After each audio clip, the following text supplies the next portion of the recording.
Que a paz do Senhor esteja sobre sua vida. Hoje damos continuidade ao nosso estudo do livro do profeta Jeremias, chegando ao capítulo 3. Este é um capítulo profundamente comovente, onde o Senhor expõe, com palavras cheias de dor e amor, a infidelidade espiritual de Israel e de Judá. Mais do que uma denúncia, este é um apelo divino pela reconciliação. Deus se apresenta não apenas como juiz, mas como esposo traído que ainda anseia pelo retorno de sua amada. A linguagem utilizada neste capítulo é marcadamente conjugal. Deus compara o seu relacionamento com Israel a um casamento quebrado pela infidelidade, usando imagens fortes para mostrar o quanto o povo havia se desviado, se entregando a outros deuses, como uma mulher que, após se prostituir com muitos amantes, volta e deseja retornar ao primeiro marido. A cultura judaica não permitia o retorno de uma esposa após o adultério consumado, o que torna o apelo de Deus ainda mais surpreendente. Ele está disposto a restaurar, perdoar e receber de volta quem o rejeitou tantas vezes. O capítulo também introduz um contraste entre as duas casas, Israel, o reino do norte, e Judá, o reino do sul. Embora Judá tenha assistido à queda de Israel por causa da sua idolatria, não aprendeu com o erro. Antes, agiu com ainda mais hipocrisia, fingindo fidelidade enquanto seguia os mesmos caminhos perversos. Essa falsa religiosidade, mais do que a apostasia aberta, é duramente reprovada por Deus. Ainda assim, a porta para o arrependimento não é fechada. O Senhor, com infinita graça, declara: Convertei-vos, ó filhos rebeldes, porque eu sou o vosso esposo. Agora, convido você a acompanhar comigo a leitura do capítulo 3 do livro do profeta Jeremias. Eles dizem: Se um homem despedir sua mulher, e ela o deixar e se ajuntar a outro homem, porventura tornará ele outra vez para ela? Não se poluirá de toda aquela terra? Ora, tu te prostituíste com muitos amantes, mas ainda assim torna para mim, diz o Senhor. Levanta os teus olhos aos altos e vê, onde não te prostituíste.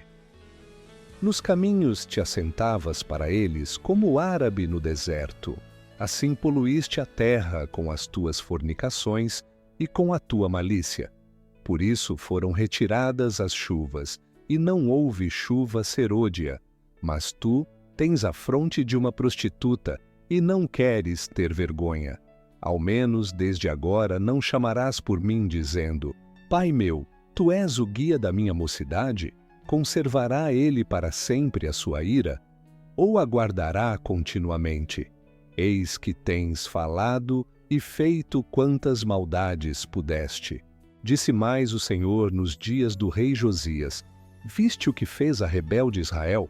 Ela foi a todo o monte alto e debaixo de toda a árvore verde, e ali andou prostituindo-se. E eu disse: Depois que fizer tudo isto, voltará para mim. Mas não voltou, e viu isto a sua aleivosa irmã Judá. E vi que por causa de tudo isto, por ter cometido adultério a rebelde Israel, a despedi e lhe dei a sua carta de divórcio, que a aleivosa Judá, sua irmã, não temeu, mas se foi, e também ela mesma se prostituiu. E sucedeu que pela fama da sua prostituição, contaminou a terra, porque adulterou com a pedra e com a madeira. E contudo, apesar de tudo isso, a sua aleivosa irmã Judá não voltou para mim de todo o seu coração, mas falsamente, diz o Senhor. E o Senhor me disse: Já a rebelde Israel mostrou-se mais justa do que a aleivosa Judá. Vai, pois, e apregoa estas palavras para o lado norte, e dize: Volta, ó rebelde Israel, diz o Senhor, e não farei cair a minha ira sobre ti, porque misericordioso sou, diz o Senhor, e não conservarei para sempre a minha ira. Somente reconhece a tua iniquidade que transgrediste contra o Senhor teu Deus, e estendeste os teus caminhos aos estranhos, debaixo de toda a árvore verde, e não deste ouvidos à minha voz, diz o Senhor. Convertei-vos, ó filhos rebeldes, diz o Senhor, pois eu vos desposei e vos tomarei, a um de uma cidade, e a dois de uma família, e vos levarei a Sião, e dar-vos-ei pastores segundo o meu coração, os quais vos apacentarão com conhecimento e com inteligência.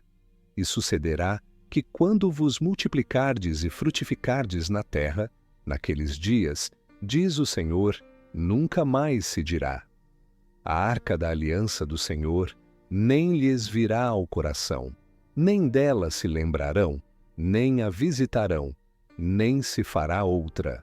Naquele tempo chamarão a Jerusalém o trono do Senhor, e todas as nações se ajuntarão a ela, em nome do Senhor em Jerusalém, e nunca mais andarão segundo o propósito do seu coração maligno. Naqueles dias andará a casa de Judá com a casa de Israel, e virão juntas da terra do norte para a terra que dei em herança a vossos pais.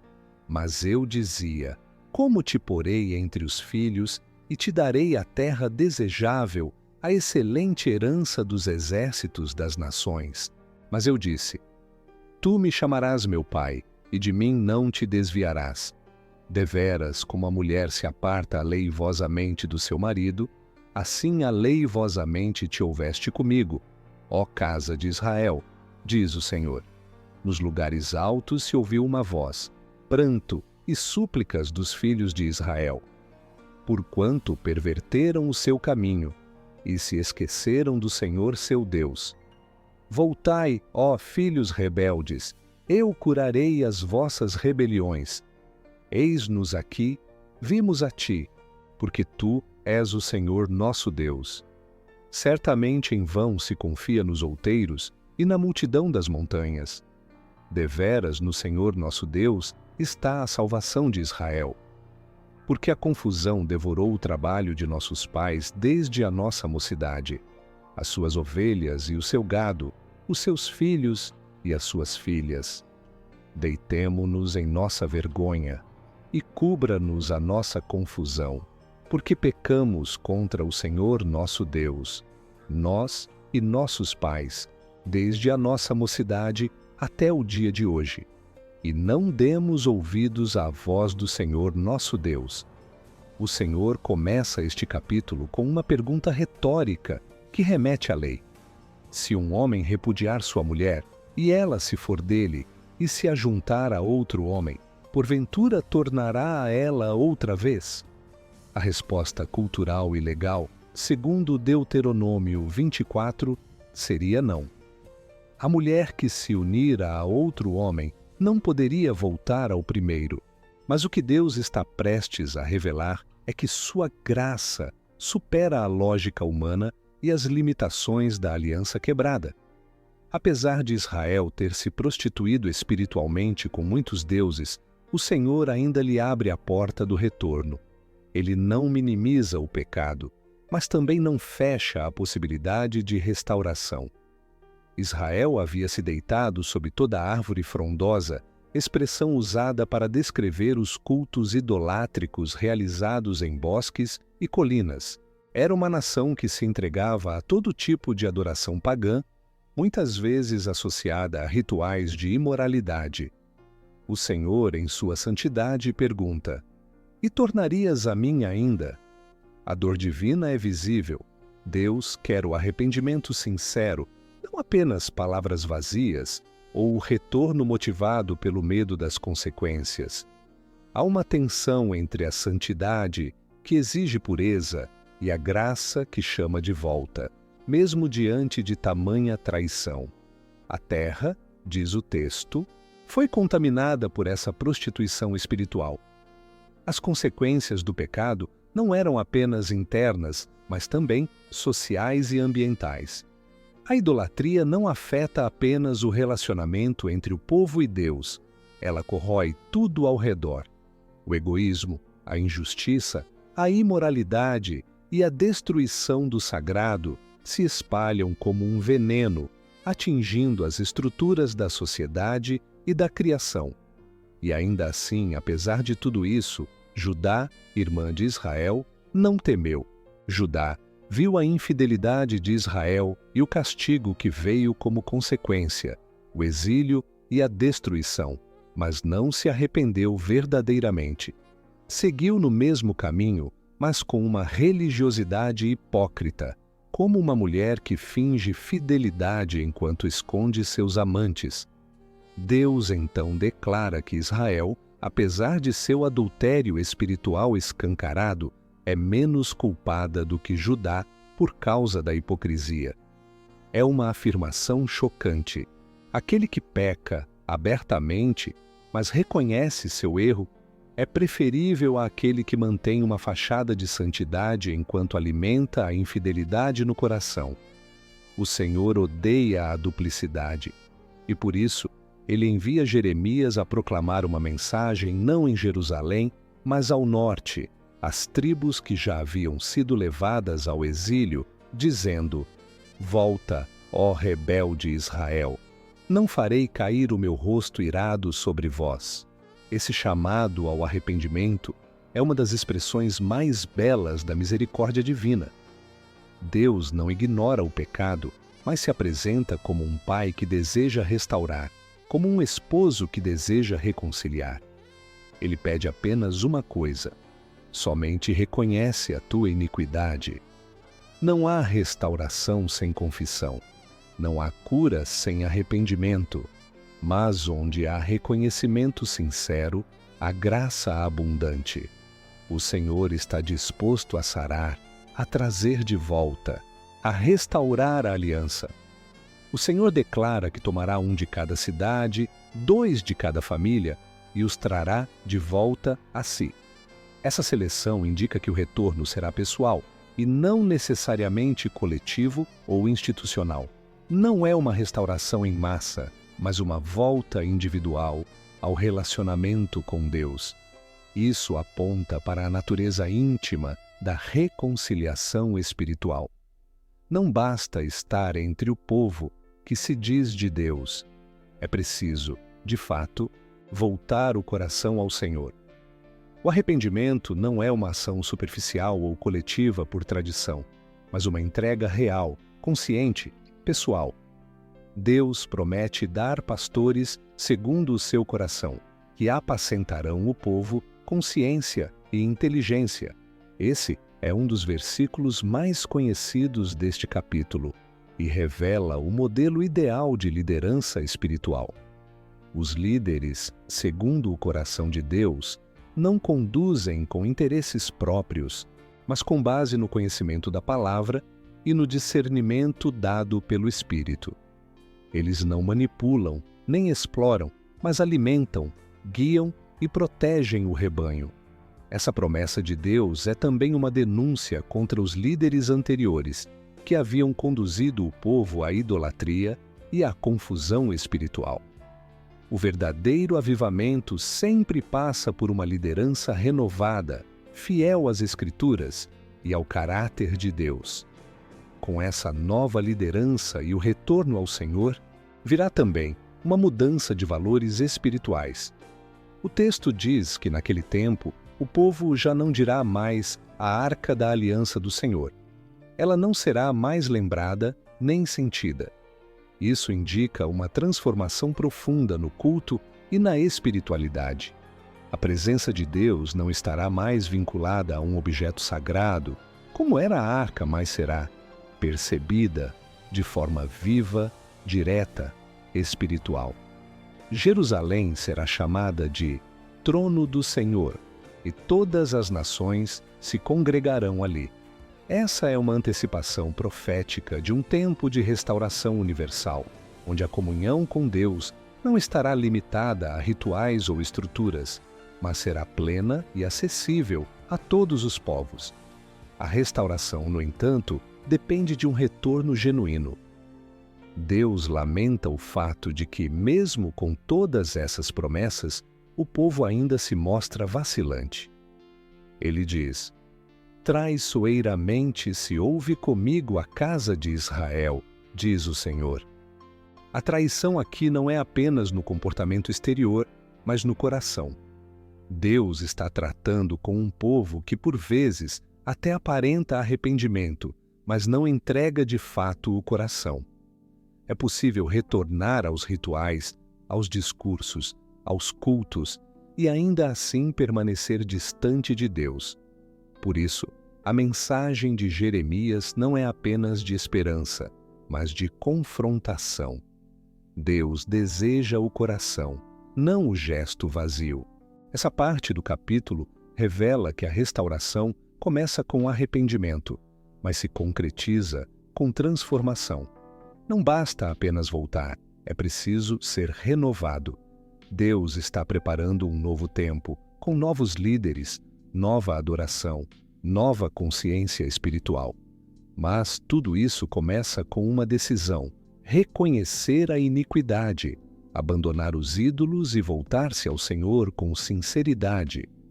Ele não exige perfeição imediata, mas verdade no interior. E onde há verdade, ele promete cura, direção e paz duradoura.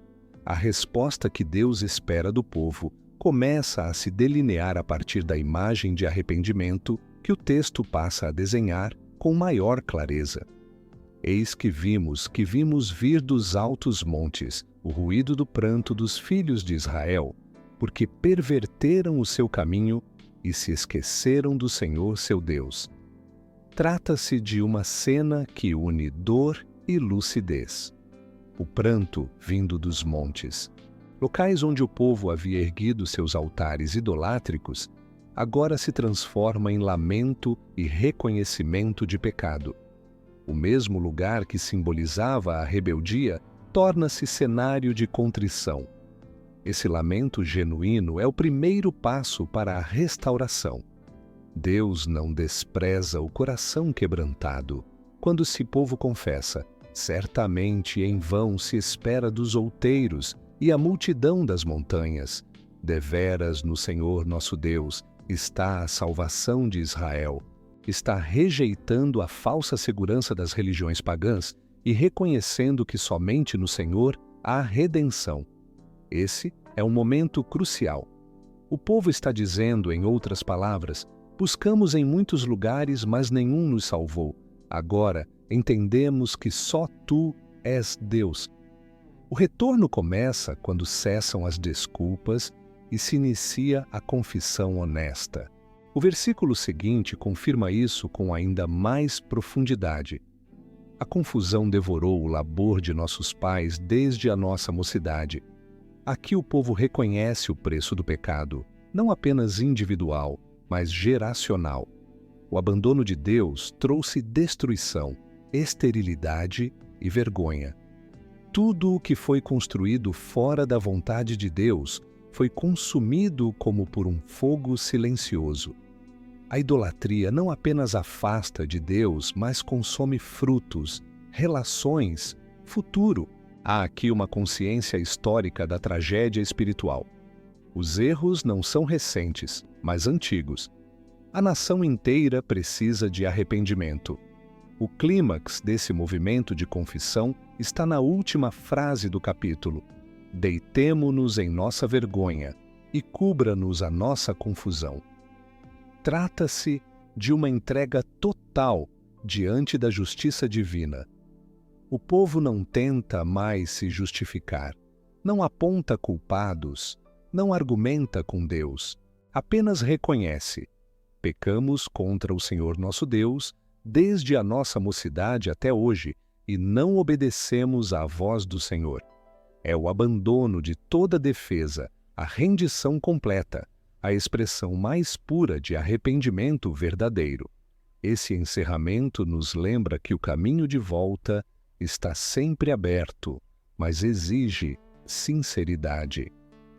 Deus não rejeita quem se humilha diante dele. Ele não fecha os braços para o filho pródigo que retorna. A vergonha, nesse contexto, não é um fim, mas um portal para a restauração. O reconhecimento do erro é a porta pela qual se entra na graça. Jeremias está conduzindo o povo a essa consciência. O pecado é real, suas consequências são graves, mas o amor de Deus ainda chama, ainda convida, ainda acolhe. O chamado do Senhor à conversão dos filhos rebeldes não é motivado por interesse ou imposição, mas por amor e desejo de reconciliação. Convertei-vos, ó filhos rebeldes, porque eu sou o vosso esposo.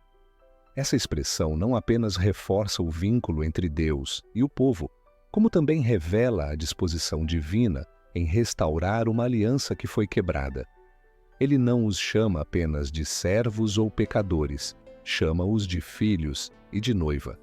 Há ternura no apelo, há graça em cada palavra. Mesmo após tantos atos de infidelidade, o Senhor continua disposto a reatar o relacionamento com o seu povo. Essa restauração, porém, não será automática ou superficial. Ela passa por um processo profundo de transformação, que inclui reconhecer o erro, voltar-se completamente para Deus e submeter-se à sua direção. O Senhor promete trazer de volta um remanescente fiel, um de cada cidade, 2 de cada família, o que mostra que não será um retorno em massa, mas individual, íntimo, personalizado. Cada pessoa será chamada a responder por si, a sair da multidão e fazer sua própria escolha. O verdadeiro avivamento começa no coração do indivíduo que se rende à voz de Deus. Como consequência desse retorno sincero, Deus promete dar pastores segundo o seu coração. Esse é um dos versículos mais preciosos do capítulo e carrega grande significado.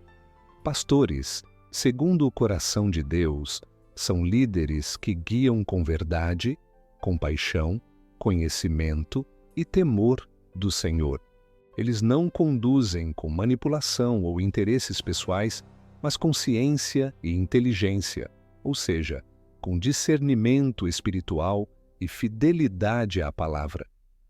São pastores que alimentam o rebanho, que apontam o caminho, que cuidam com zelo.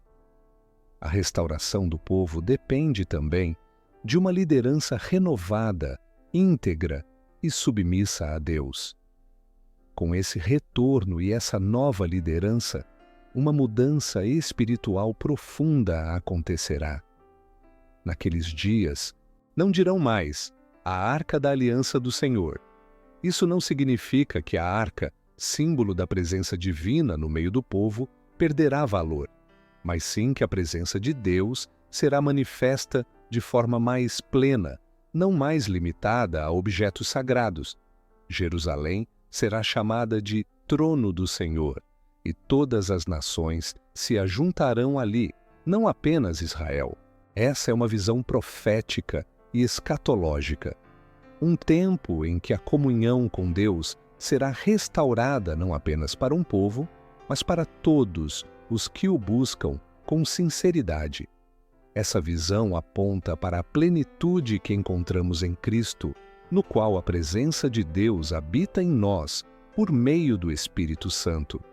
Já não necessitamos da arca ou de um templo físico para nos aproximarmos de Deus.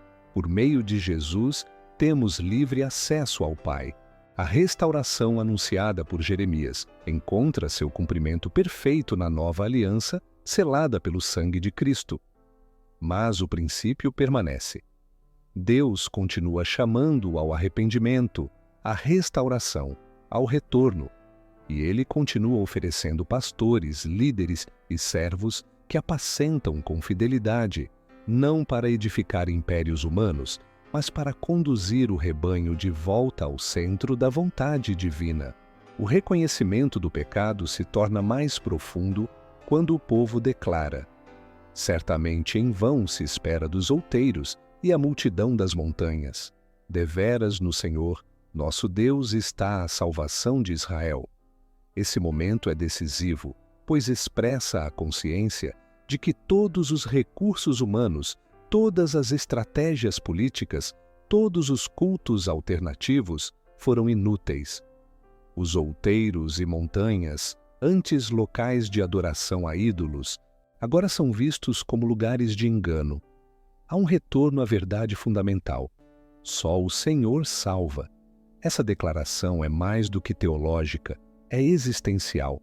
É o grito de quem descobriu que tudo fora de Deus falha, mas nele há salvação duradoura. O povo reconhece ainda que a confusão devorou o fruto do trabalho de seus pais, desde a juventude da nação. Isso significa que a idolatria não foi um erro pontual, mas uma herança espiritual perversa que se transmitiu de geração em geração. O pecado se enraizou na cultura, na educação, nas práticas religiosas. E agora, eles enxergam isso com clareza. É como se os olhos finalmente se abrissem para perceber que o afastamento de Deus trouxe esterilidade, ruína e vergonha. A nação colheu os frutos amargos de sua infidelidade. A resposta que segue é uma das mais sinceras de todo o capítulo. Deitemo-nos na nossa vergonha e cubra-nos a nossa confusão, porque contra o Senhor nosso Deus pecamos. Não há mais justificativas nem acusações dirigidas a terceiros. Há apenas a confissão humilde de quem reconhece que errou, que persistiu no erro, que se afastou da voz de Deus e que está agora pronto a se submeter à justiça e à misericórdia do Senhor. A vergonha aqui não é destrutiva, é redentora. É a dor do pecado reconhecido, mas também o início da cura. O povo admite, desde a nossa mocidade até hoje, e não obedecemos à voz do Senhor nosso Deus. Essa afirmação encerra o capítulo com uma rendição completa. É a confissão de uma história marcada por desobediência, mas que agora encontra o seu ponto de virada. O reconhecimento do erro abre espaço para o recomeço. O arrependimento sincero é o solo fértil, onde Deus planta a restauração. E é exatamente isso que o profeta vem anunciar. Deus está disposto a restaurar, mas deseja um coração contrito, um povo disposto a ouvir, a obedecer, a se reconciliar com Ele. Ao final do capítulo, não vemos apenas uma nação prostrada, mas uma oportunidade divina estendida. O Deus que viu a prostituição espiritual, que denunciou a hipocrisia e que advertiu sobre o juízo, é o mesmo que agora convida à reconciliação. A mensagem de Jeremias não é apenas de condenação, mas de esperança. Não é apenas para o passado, mas para o presente. E essa esperança continua viva hoje. Por mais profunda que seja a queda, por mais antigo que seja o pecado, por mais quebrada que esteja a aliança, Deus continua dizendo: convertei-vos, ó filhos rebeldes, porque eu sou o vosso esposo. Agora, convido você para uma breve oração. Senhor meu Deus e Pai, te agradecemos por tua misericórdia e tua palavra que nos confronta, transforma e restaura. Que a tua verdade nos conduza ao arrependimento sincero e à plena reconciliação contigo. Ensina-nos a ouvir a tua voz, abandonar as fontes vazias e retornar à fonte viva que és tu. Em nome de Jesus Cristo, nosso Senhor e Salvador, oramos e agradecemos. Amém. Agradecemos pela sua presença aqui neste canal de estudo, onde vimos o capítulo 3 de Jeremias.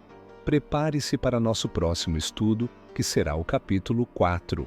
Se esta mensagem tocou o seu coração, compartilhe-a com aqueles que precisam ouvir sobre o amor, a justiça e a soberania de Deus.